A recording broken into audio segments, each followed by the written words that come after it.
बिस्मिल्लाहिर्रहमानिर्रहीम अस्सलाम वालेकुम। Hope you all are doing well. आप सब खैरियत से होंगे। तो स्टूडेंट्स, जैसे कि आपको पता है हमने अपना चैप्टर नंबर 11 स्टार्ट किया हुआ है, जिसके अंदर हमने डिसीजन कंस्ट्रक्ट्स को बेसिकली हम स्टडी कर रहे हैं। तो डिसीजन कंस्ट्रक्ट्स में हम एक्चुअल में बात करते हैं डिसीजंस की, और उसमें हमारे पास डिफरेंट स्ट्रक्चर्स हैं जिसको हम यूज़ करते हैं अपने सी लैंग्वेज के अंदर। उन्हीं स्ट्रक्चर्स के अंदर से हमने जो है एक स्ट्रक्चर देखा था, कंट्रोल स्ट्रक्चर, जो बेसिकली क्या काम करता है, वो आपके प्रोग्राम एग्जीक्यूशन करवाते हुए आपको हेल्प आउट करता है। जब आपने प्रोग्राम को एग्जीक्यूट करवाना होता है तो उसमें उसका एग्जीक्यूशन फ्लो जो है वो कंट्रोल करता है। तो बेसिकली जो आपके पास कंट्रोल स्ट्रक्चर्स हैं वो आपको फैसिलिटी प्रोवाइड करते हैं कि आप अपने जब स्टेटमेंट या सेट ऑफ स्टेटमेंट्स को एग्जीक्यूट करवाते हैं या आप अपने प्रोग्राम को एग्जीक्यूट करवाते हैं तो उसका एग्जीक्यूशन फ़्लो जो है उसको कंट्रोल किया जा सके। दैट्स वाई उसको हम कहते हैं कंट्रोल स्ट्रक्चर। अब कंट्रोल स्ट्रक्चर आपको डिफरेंट टाइप्स के स्ट्रक्चर्स प्रोवाइड करता है, स्ट्रक्चर्स की फैसिलिटी प्रोवाइड करता है, जिसमें से आपके पास एक होता है डिसीजन स्ट्रक्चर, सिलेक्शन स्ट्रक्चर। ठीक है, सिलेक्शन स्ट्रक्चर में बेसिकली क्या होता है, एक होता है आपके पास सिलेक्शन स्ट्रक्चर, एक होता है आपके पास रेपिटेशन स्ट्रक्चर, और एक होता है आपके पास थर्ड वन होता है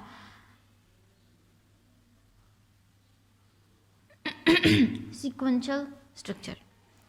तो बेसिकली जो हमारे पास सीक्वेंशियल स्ट्रक्चर है उसमें क्या होता है कि आपकी जो इंस्ट्रक्शंस होती हैं या फिर सिंटैक्स होते हैं वो वन बाय वन एग्जीक्यूट होते हैं।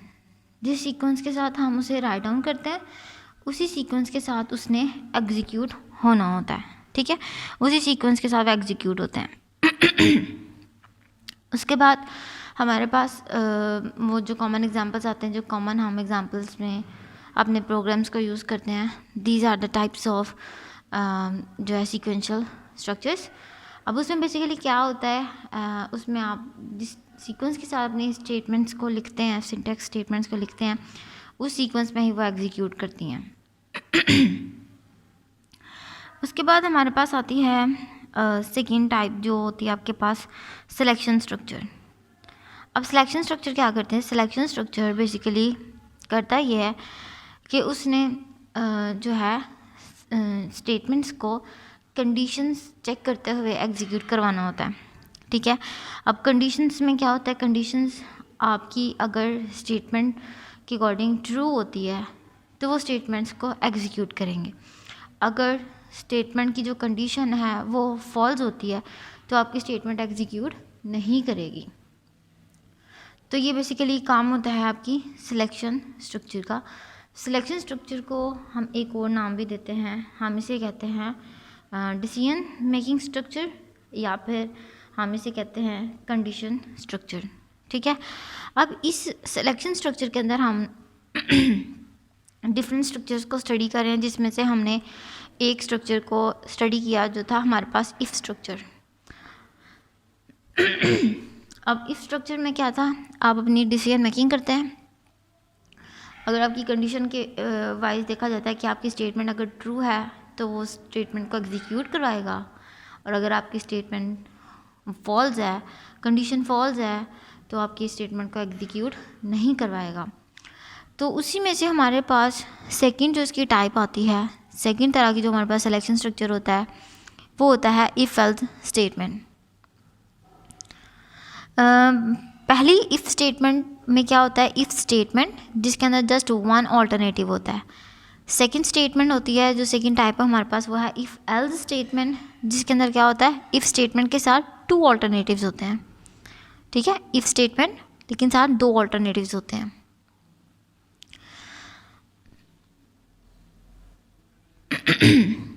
तो बेसिकली हमने स्टार्ट करना है इफ़ एल्स स्टेटमेंट। जैसे कि आपको पता है इफ़ स्टेटमेंट आपको जब आप स्टेटमेंट्स को या सेट ऑफ स्टेटमेंट्स को एग्जीक्यूट करवाते हैं तो आपकी कंडीशन चेक होती है। फर्स्ट ऑफ ऑल कंडीशन के बेस पे आपकी जो स्टेटमेंट है उसको एग्जीक्यूट करवाया जाता है। और उसकी लिमिटेशन क्या होती है कि अगर इफ स्टेटमेंट आपकी सिंपलेस्ट सिलेक्शन स्ट्रक्चर है लेकिन वो लिमिटेड यूज़ के लिए होती है, ठीक है। ये जैसे उस केस के लिए होती है कि अगर आपकी कंडीशन ट्रू होती है तो आपकी स्टेटमेंट एग्जीक्यूट करवाई जाती है, लेकिन अगर कंडीशन फॉल्स होती है तो कुछ भी नहीं होता, nothing will happen, nothing happens, कुछ भी नहीं होता है।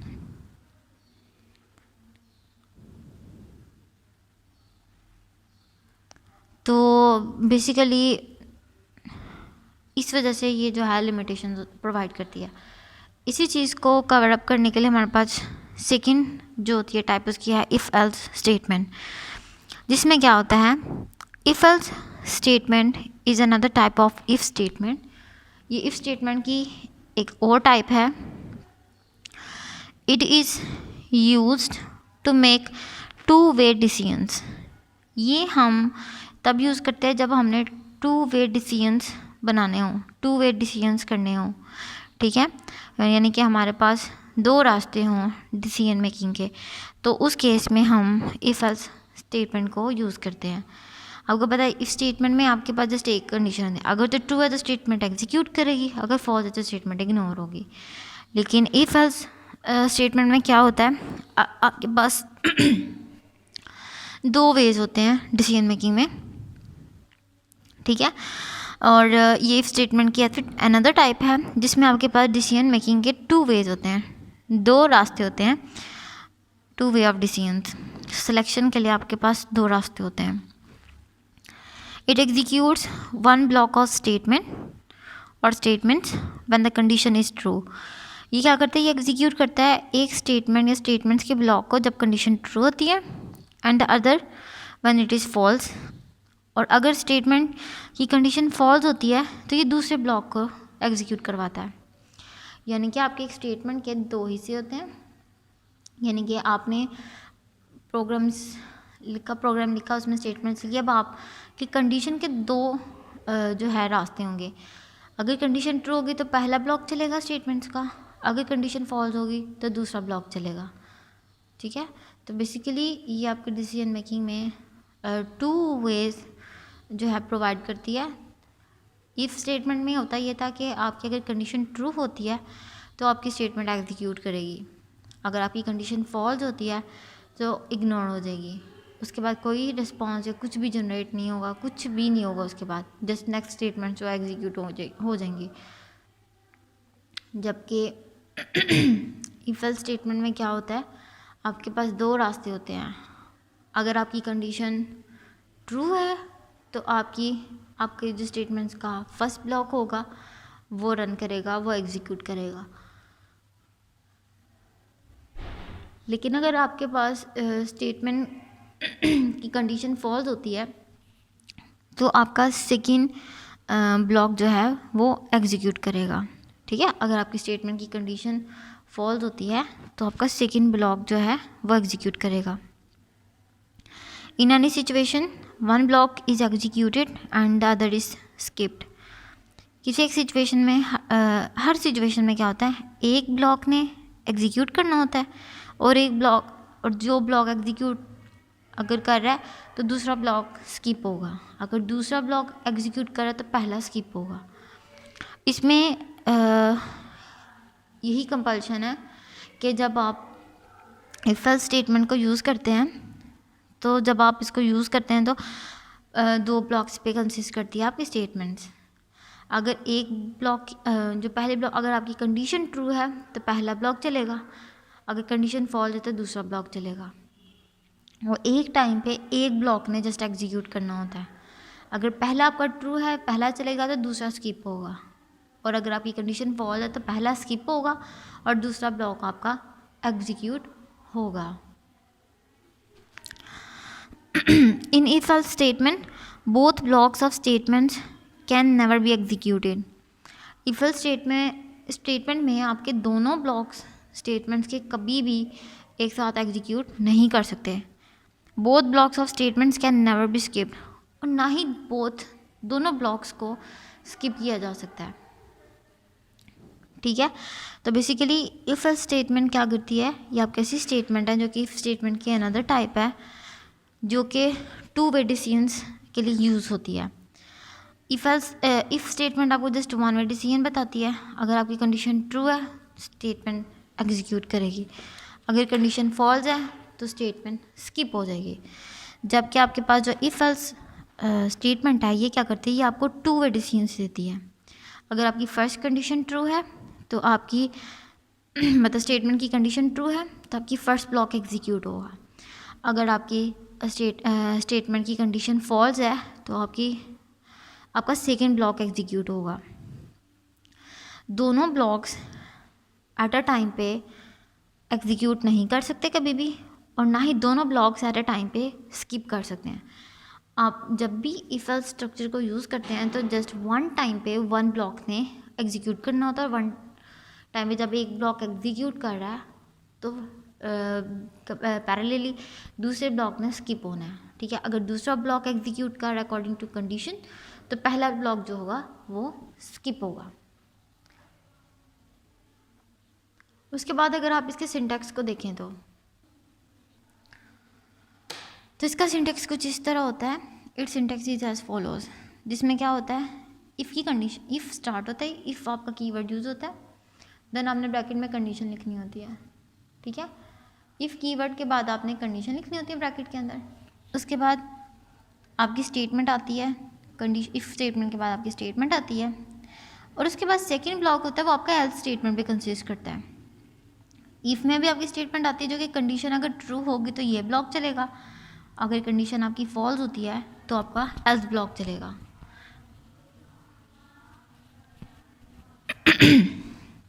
तो बेसिकली इसका सिंटेक्स क्या होता है, इफ़ स्टेटमेंट, इफ़ कीवर्ड को आप यूज़ करते हैं, आगे लिखते हैं कंडीशन, उसके बाद आपने राइट करनी होती है स्टेटमेंट। ठीक है, और उसके बाद उसके बाद आती है आपके पास एल्स, उसके बाद भी आपके आती है स्टेटमेंट। ठीक है, तो बेसिकली आपकी जो कंडीशन होती है वो यहाँ चेक होती है। कंडीशन अगर आपकी ट्रू होती है तो आपकी इफ़ स्टेटमेंट्स को चलाया जाता है। कंडीशन अगर फॉल्स होती और इफ़ स्टेटमेंट जब चल रही होती है तो एल्स स्टेटमेंट स्किप हो जाती है, और अगर आपकी कंडीशन फॉल्स होती है तो एल्स स्टेटमेंट एग्जीक्यूट करती है और इफ़ स्टेटमेंट जो है स्किप हो जाती है। एट अ टाइम पे दोनों स्टेटमेंट्स कभी भी, दोनों ब्लॉक्स जो हैं कभी भी एग्जीक्यूट नहीं कर सकते, और एट अ टाइम पे दोनों ब्लॉक्स स्किप भी नहीं हो सकते। एक टाइम पे जस्ट एक काम, एक अगर स्किप होगा तो दूसरा एग्जीक्यूट होगा, एक एग्जीक्यूट होगा तो दूसरा स्किप होगा। The above syntax is use for single statement. अब ये हम जस्ट सिंगल स्टेटमेंट्स के लिए यूज़ करते हैं इस स्ट्रक्चर को। A set of statements can also be made conditional. हम ज़्यादा स्टेटमेंट्स को भी कंडीशनल बना सकते हैं इसके थ्रू, और ज़्यादा स्टेटमेंट्स को हम कहते हैं कंपाउंड स्टेटमेंट। इस केस में क्या होगा कि these statements are written in curly brackets, फिर हमें उन स्टेटमेंट्स को कर्ली ब्रैकेट्स में लिखना पड़ेगा। The syntax for compound statements in if else statement is as follow, और उसके लिए जो हम सिंटेक्स फॉलो करते हैं वो कुछ इस तरह का होता है। इफ़ के बाद कंडीशन कर्ली ब्रैकेट्स, उसके बाद number of statements curly bracket close, if के बाद आपका दूसरा ब्लॉक आएगा एल्स का, curly bracket start, set of statements curly bracket close. तो बेसिकली ये है आपके पास कंपाउंड स्टेटमेंट्स के लिए इफ एल्स स्ट्रक्चर। उसके बाद हम बात करते हैं इसके फ्लो चार्ट की।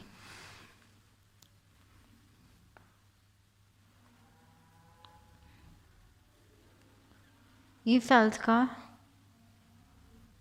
फ्लो चार्ट, ठीक है। इसमें क्या होता है इसमें जब आपका प्रोग्राम एग्जीक्यूशन कंट्रोल आता है तो कंडीशन चेक होती है।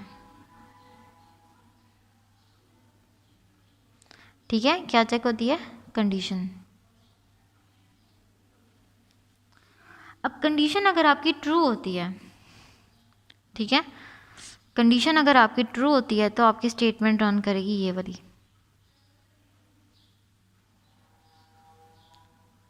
स्टेटमेंट या स्टेटमेंट्स रन करेगी ये वाली, जो कि आपके पास ट्रू कंडीशन में होगी, और ये आपके पास इफ स्टेटमेंट होगी। ठीक है, उसके बाद अगर आपके पास कंडीशन फॉल्स होती है तो आपकी कौन सी स्टेटमेंट रन करेगी, ये वाली।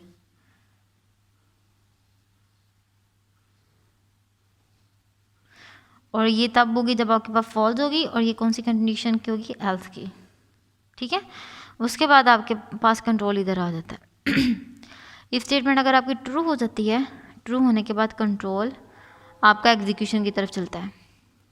ठीक है, तो बेसिकली यह फ्लो चार्ट आपका इफ़ एल्स स्ट्रक्चर के लिए जो फ्लो चार्ट है वो कुछ इस तरह है, जिसमें आपके पास कंट्रोल जब कंडीशन चेक करने आता है तो कंडीशन चेक की जाती है। अगर कंडीशन ट्रू होती है तो आपकी ये स्टेटमेंट्स रन करती है जो कि फर्स्ट ब्लॉक होती है। अगर कंडीशन आपकी फॉल्स हो जाती है तो आप सेकंड ब्लॉक को चलाते हैं जो कि आपके पास एल्स का ब्लॉक होता है। और दोनों को एग्जीक्यूशन के बाद जो है आप यहाँ पे इसके कंसोल को out of the program move करते हैं। तो बेसिकली स्टार्ट करते हैं हम इसकी मज़ीद अंडरस्टैंडिंग के लिए एक प्रोग्राम राइटिंग। हम इसके लिए एक प्रोग्राम लिखते हैं जिसमें क्या करते हैं, write a program that inputs a number and finds whether it is even or odd using if else structure. If else के स्ट्रक्चर को यूज़ करते हुए हमने एक प्रोग्राम लिखना है और उसमें बताना है कि जो हमारा इनपुट नंबर है वो इवन है या फिर ऑड है। ठीक है, तो हमने बेसिकली इसके लिए एक प्रोग्राम लिखना है। तो स्टार्ट करते हैं, सबसे पहले हमने लाइब्रेरी फाइल्स को इंपोर्ट करना है अपनी इसके अंदर। तो हैश इंक्लूड stdio.h, फिर हैश इंक्लूड conio.h।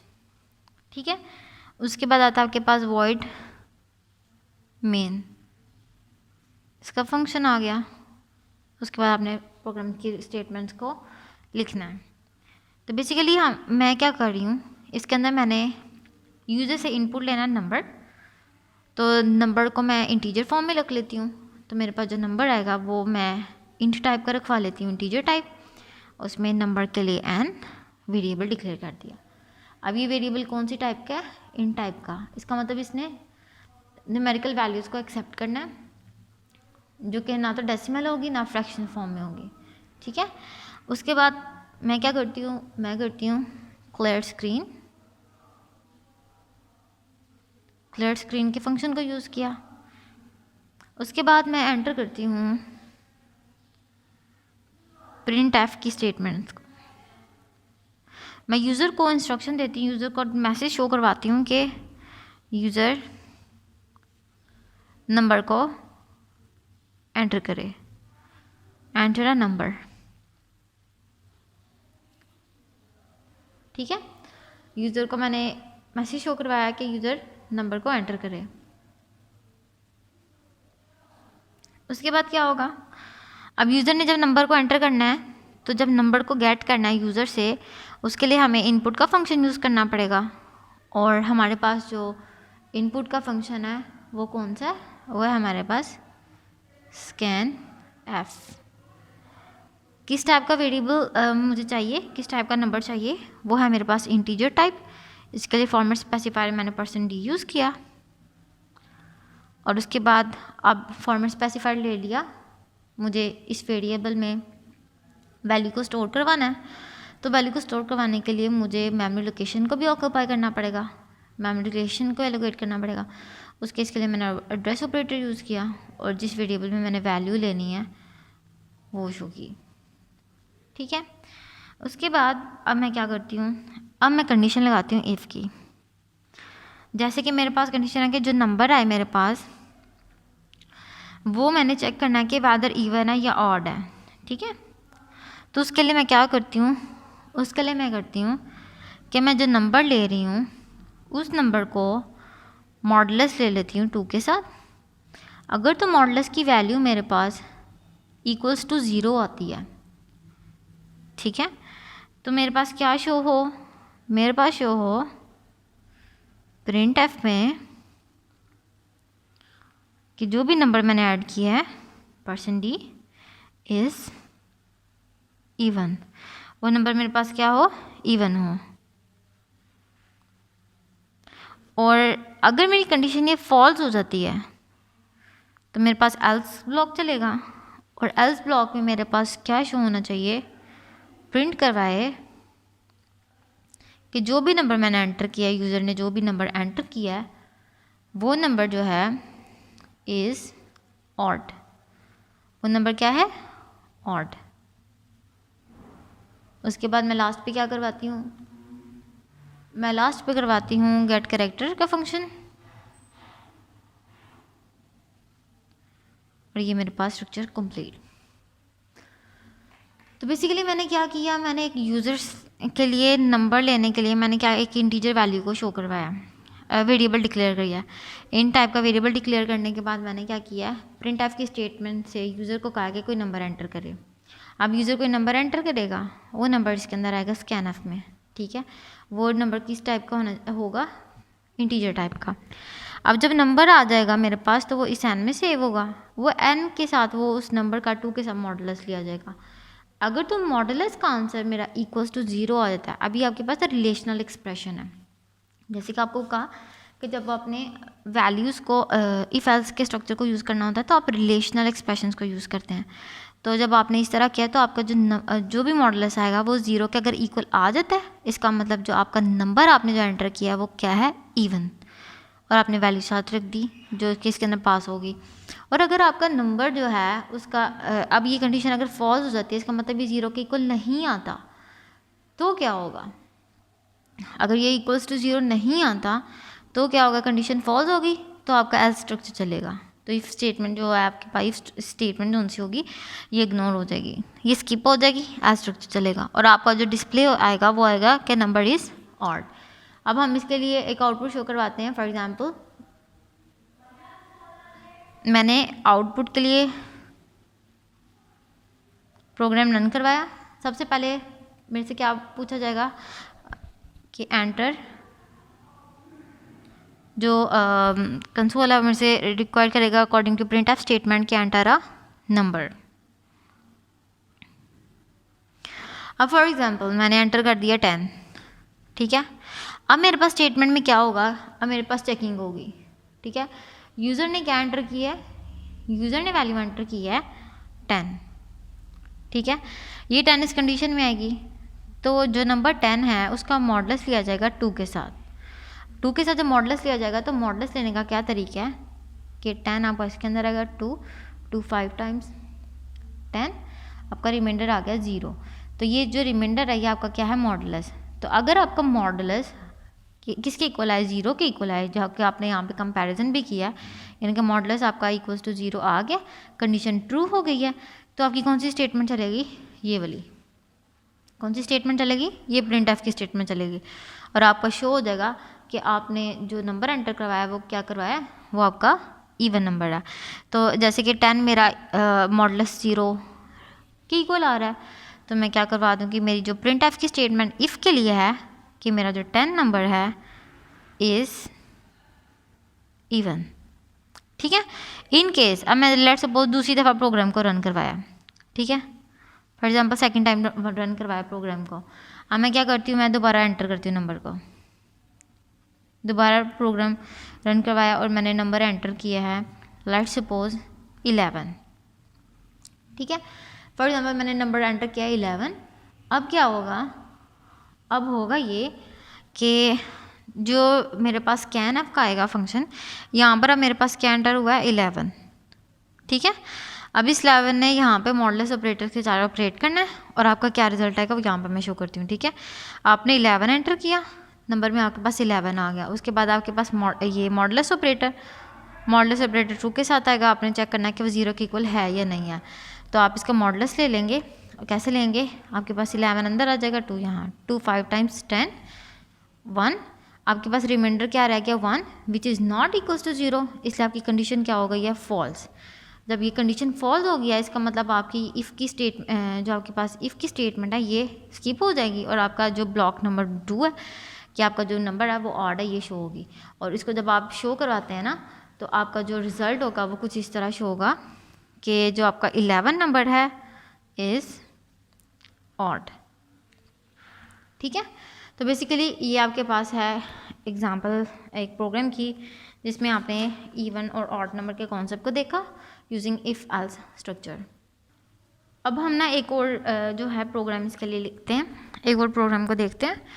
और वो प्रोग्राम है हमारे पास कुछ इस तरह कि हमने ना इनपुट से लेने 2 नंबर्स, उन दोनों नंबर्स को चेक करना है कि वैदर वो दोनों नंबर आपस में इक्वल हैं, एक दूसरे के इक्वल हैं या नहीं है।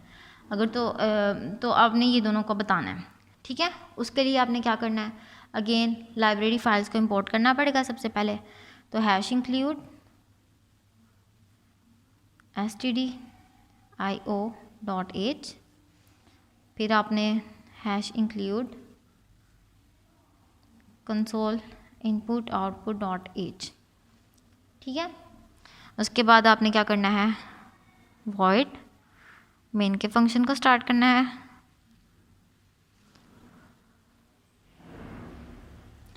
उसके बाद मैंने क्या किया, अब मुझे 2 नंबर्स चाहिए, तो 2 नंबर्स के लिए मैंने इंट टाइप के 2 नंबर्स के लिए वेरिएबल जो है डिक्लेयर कर दिए ए बी, ठीक है। इंटीजर टाइप के 2 वेरिएबल्स मैंने डिक्लेयर कर दिए ए बी।